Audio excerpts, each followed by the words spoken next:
We've been told that dinosaurs went extinct millions of years ago, but today we're bringing them back by channeling our primal roots and cooking up some dino ribs. And these aren't just any dino ribs. To create the most tender and juicy bite imaginable, we're injecting them with the rich buttery fat of Wagosaurus rex. Before we do, let's learn a little bit more about this cut. Short plate ribs, aka dino ribs, come from the short plate primal of the cow and include ribs 6 to 10. As you go further down the rib primal, the ribs are going to have more fat and less meat. Dino ribs, very similar to a brisket, have exceptional marbling, making them perfect for low to slow cooking. I mean, they're essentially briskets on a bone. Who can really hate that? With your traditional Texas style barbecue, you're gonna smoke these whole, just like we are today. But over in Korea, they prefer to slice this cut against the bone and grill it up. This is called galbi, and it's also extremely delicious. Now, when it comes to trimming dino ribs, not a whole lot needs to be done to them. There is a membrane on the back that a lot of people like to remove because you can't eat it. However, I like to keep it on because it holds the ribs together once they've hit that buttery tenderness. There is a couple of just little flaps here that I'm gonna clean up.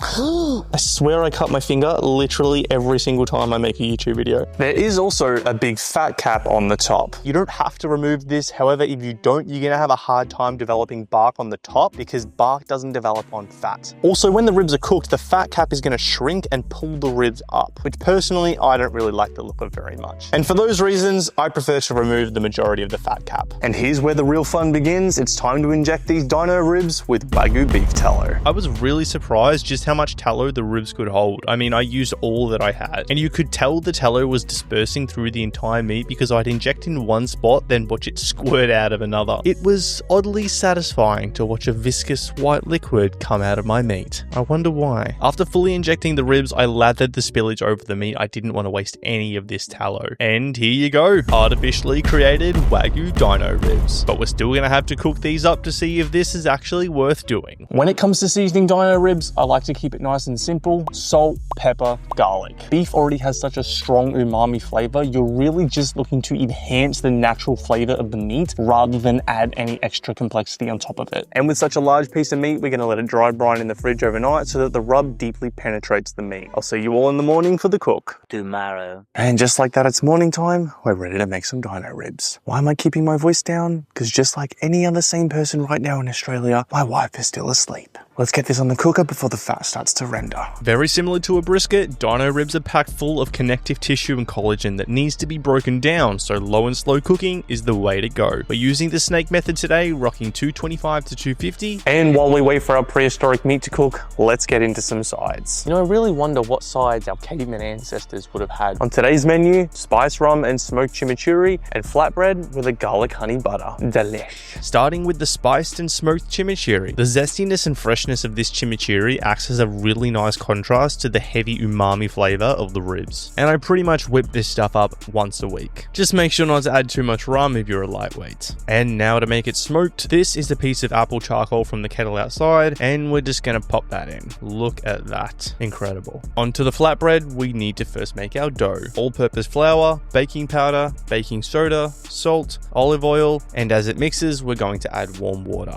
If you don't have a KitchenAid, that's totally fine. You can do this all by hand. Once it's doughy, we're going to knead it till it's slightly spongy, adding extra flour if it's a little bit too sticky. Then we're going to let it rest for at least 30 minutes, and while we do, let's check on that meat. 8 hours in, the meat had passed 160 internal, so it was time to wrap her up. The bark was looking phenomenal, and I was surprised just how much the meat had pulled back on the bones. I mean, our fourth bone here pretty much had no meat on it whatsoever. And while that continues to cook, let's finish off our sides with our honey garlic butter. Because what else do artificially injected ribs need to be paired with other than, well, more fat? I got the inspiration for this butter from a restaurant in Melbourne called Meat Maiden. It's my wife and I's favorite steakhouse, and every time we go, we can't help but get multiple servings of the flatbread and butter. Let's just hope this one turns out to be just as good. To finish off our flatbread, we need to roll them out, compliments to My wife. and cook them for 1 to 2 minutes on each side on a hot cast iron pan. And just like that, we're ready to roll. There is nothing more satisfying than cutting into a piece of meat that you've worked hard all day to make. These might not be the prettiest ribs in the world, but the bark was exceptional and the meat on the inside was fall apart tender. So 12 hours of cooking and 3 hours of resting. We're finally at our taste test to see whether injecting dino ribs with Wagyu beef tallow is worth it. So we're gonna try the meat by itself, we're gonna try the chimichurri with the flatbread and the meat, and the butter with the flatbread and the meat. Let's dig in.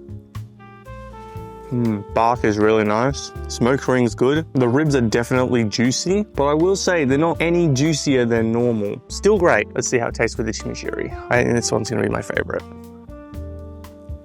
That's good. Ooh, you can really taste the smoke in the chimichurri. It's all about the balance of flavors with the chimichurri. You've got that umami of the beef, you've got that zestiness, the lemon of the chimichurri. It works so well. And finally, the butter. Bon appetit. That is good for a completely different reason. The honey really ups the butter here. Like, I think I could eat that butter by itself. It's buttery, it's sweet, it's got that little garlic undertone, yum. And of course, we can't end a video without getting our mochi taste test, so I have to let everyone know how good it is. Oh yes. Of course, it's mochi approved. So to finally answer the question that we've all been waiting for, is it worth injecting beef tallow into dino ribs? I'm gonna say for this specific cook, it wasn't. I think there needed to be a little bit more meat on these beef ribs for it to really kind of take the flavor up and be worth it. When it comes to it, these ribs don't have a lot of meat on it compared to ribs I've cooked in the past, even other dino ribs. Again, still great, still juicy, still tender, cooked amazingly. Bark was awesome, flavors balanced well, but I don't think there was anything extra from the beef tallow. But now we know for next time, we're gonna try with some bigger, meatier ribs, or maybe even something that's big and meaty by itself, like a brisket or a pork shoulder. I think that would work really well. Anyway, guys, thanks for watching. Hit the sub button, hit the like button, comment down below what you guys wanna see me cook next, and I'll get onto it.